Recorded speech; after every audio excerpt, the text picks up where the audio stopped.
Salut à tous, donc on repart pour un exercice sur la série des généralités des fonctions. Donc aujourd'hui sur le thème de la programmation un petit peu, début de programmation, et de l'anglais surtout. Because it's in English, and let's go practice a bit English. So the function f is defined for all numbers x by f, qui est à x associé, donc on va le noter, fx, donc je dis à x associe, comme on voit, il y a une petite flèche, on dit à x associe la valeur de l'image, donc 2x plus 5, facteur de 5x moins 3. Question 1. Je vous laisse réfléchir un peu avant, quand même, essayer de chercher avant de regarder la correction. C'est parti. Write a calculation program which relates the value of fx to a given number x. Donc qu'est-ce qu'on nous demande ici?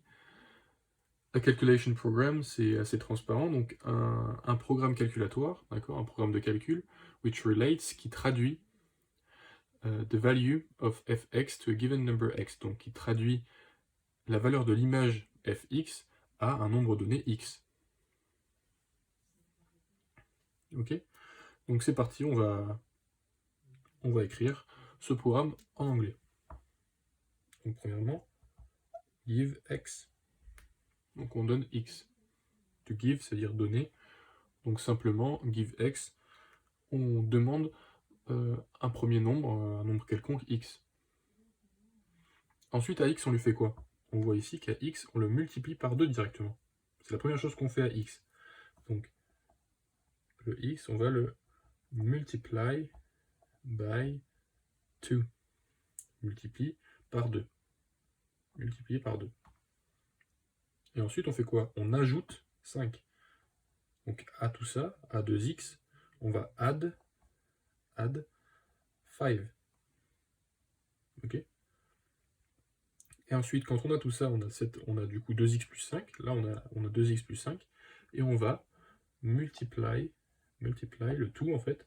Qu'est-ce qu'on fait? On a multiplié, ici, le tout par 5x moins 3. Multiply by 5x moins 3.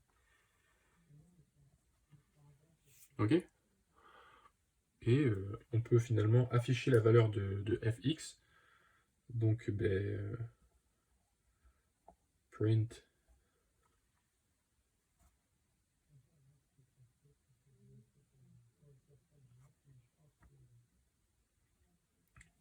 fx. Et on a fini le programme. Du coup, on passe maintenant, j'espère que vous avez compris, à la question B.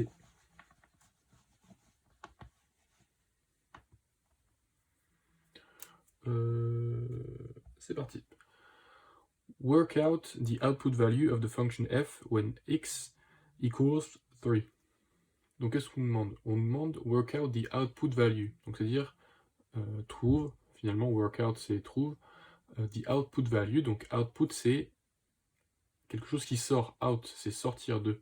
Donc output value c'est l'image, elle sort en fait de la fonction. Of the function f when x equals 3. Donc ce qu'on nous demande finalement c'est f de 3. Et f de 3, quand on veut remplacer x par 3 dans l'expression de f, on trouve finalement à la calculette 132. C'est la même chose. Work out the output value of the function f when x equals minus 1. Finalement, c'est f de moins 1. Et f de moins 1, à la calculette, on a moins 24. Donc quand on a ça, on peut passer à la question D. Determine the input values, on fait des intentions, values, il y a un S, of the function f when the output value is 0. Donc the input finalement c'est quelque chose qui rentre. In, ça va rentrer. Donc ça va être l'antécédent. Et les antécédents, parce que input values avec un S. Les antécédents. Il y en aura plusieurs. Of the function f when the output value is 0. Donc quand l'image est 0. Donc finalement, on nous demande en fait les antécédents x, d'accord, x, tels que ben, l'image, en fait, finalement, l'image f de x est égale à 0. X c'est l'antécédent, on rappelle bien, et f de x en entier, fx c'est égal à 0, et fx c'est l'image. D'accord? Souvent on a ce genre de graphe là, hein. Fx en fonction de x. D'accord? Les antécédents, et fx c'est les images. Ok? Donc, normalement vous avez peut-être vu dans la seconde vidéo, je crois, que pour trouver l'antécédent, on mettait en relation ce qu'on nous demandait finalement, en fait, l'antécédent, enfin l'image qu'on avait, avec l'expression de f qu'on avait au départ. Et on avait du coup une égalité. Et on voit bien ici l'égalité qui se forme, en fait, on a f de x ici, donc ça et ça sont égaux. D'accord? Si f de x égale à ça, f de x égale à ça, alors 0 est égal à 2x plus 5, facteur de 5x moins 3. Et ça, on peut le noter. Et c'est comme ça qu'on va trouver les antécédents, parce qu'il y en a plusieurs. Égal à 0. Et là, on a quelque chose de super intéressant. C'est une notion très importante à maîtriser, c'est le produit nul. D'accord? Donc finalement, en fait, on a, là, sous-entendu, on a un fois entre les deux, on est d'accord? Donc c'est un produit qui est nul. Et quand on a un produit nul, il se passe ceci. On va faire une petite partie court ici. Quand a fois b est égal à 0, il se passe quoi? C'est ce qu'il y a ici. Si a vaut 2x plus 5 et b est égal à 5x moins 3, on a cette relation ici. Ce qui pourrait se passer, c'est que a vaille 0. Et si a vaut 0, on aurait 0 fois b est égal à 0. Et 0 fois b égale 0, ça marche. C'est correct. D'accord? Donc, la première solution, c'est a égale 0. A peut valoir 0. Ou alors, b peut valoir 0. D'accord? B il peut valoir 0. Est égal à 0. Et c'est aussi correct. D'accord? Donc, on a deux solutions, finalement. C'est soit a est égal à 0. D'accord? Du coup, on aurait b fois 0 est égal à 0. C'est correct. Soit b est égal à 0. Et on aurait du a fois 0 est égal à 0, ce qui est correct aussi.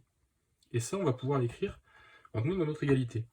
Donc, soit a, qui est là, a est égal à 0, donc soit 2x plus 5 est égal à 0, soit b est égal à 0. Donc soit 5x moins 3 est égal à 0. Et là, finalement, on a deux équations du premier degré qui sont simples à résoudre et qui montrent bien que finalement, on va avoir deux solutions, d'accord, donc deux values, comme il est précisé, à cette équation-là. Donc en résolvant simplement ces deux équations, donc d'abord en faisant passer le 5 de l'autre côté, donc en enlevant 5 dans le membre de gauche et dans le membre de droite, si on enlève 5 ici, on n'aura plus que 2x, et si on enlève 5 dans le membre de droite, on aura moins 5. Et ensuite, en divisant par 2, si on divise par 2 ici, ça nous donne x, d'accord? 2 sur 2 est égal à 1, donc ça fait x.